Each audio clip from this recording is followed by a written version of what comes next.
Certificate ഒക്കെ upload ചെയ്യാനായിട്ട് എംപ്ലോയ്മെന്റിലോട്ട് പോകുന്നത്.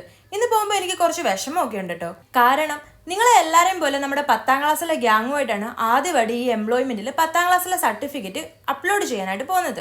അന്ന് എല്ലാവരുമായിട്ട് നല്ല ഫണ്ണി ആയിട്ട് സൊരയൊക്കെ പറഞ്ഞ് പോയൊരു ടൈമായിരുന്നു. എന്നാൽ ഇന്ന് ഒറ്റയ്ക്ക് പോകുമ്പോൾ പഴയ കാര്യങ്ങളെല്ലാം എൻ്റെ മൈൻഡിലോട്ട് കയറി വരുന്നുണ്ട്.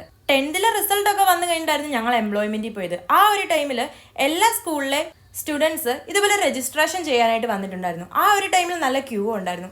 എന്നാൽ ഇന്ന് പോയപ്പോൾ ഞാൻ മാത്രമേ ഉള്ളായിരുന്നു. അവിടുത്തെ കുറേ സ്റ്റാഫ്സും കുറച്ചുപേർ എന്നോട് ചോദിച്ചായിരുന്നു, അന്ന് എംപ്ലോയ്മെന്റിന് തന്ന ഒരു കാർഡ്, ആ കാർഡ് മിസ്സായി, എന്തെങ്കിലും ചെയ്യാൻ പറ്റുമെന്ന്. നമ്മുടെ 10th സർട്ടിഫിക്കറ്റിന്റെ ബാക്കിൽ എംപ്ലോയ്മെന്റിൽ നിന്ന് ഓൾറെഡി ഒരു രജിസ്റ്റർ നമ്പർ നമുക്ക് എൻ്റർ ചെയ്ത് തന്നിട്ടുണ്ട്, പെന്നുണ്ട്. അപ്പൊ ജസ്റ്റ് നമ്മുടെ 10th സർട്ടിഫിക്കറ്റുമായിട്ട് പോയാൽ മതി, ബാക്കിയെല്ലാം അവർ സെറ്റ് ചെയ്ത് തന്നോളൂ. എംപ്ലോയ്മെന്റിൽ നിന്ന് ഇറങ്ങി ഞാൻ പിന്നെ പോയത് അപ്പം വിറ്റ വണ്ടിയുടെ ബാറ്ററി വിൽക്കാനായിട്ടാട്ടോ.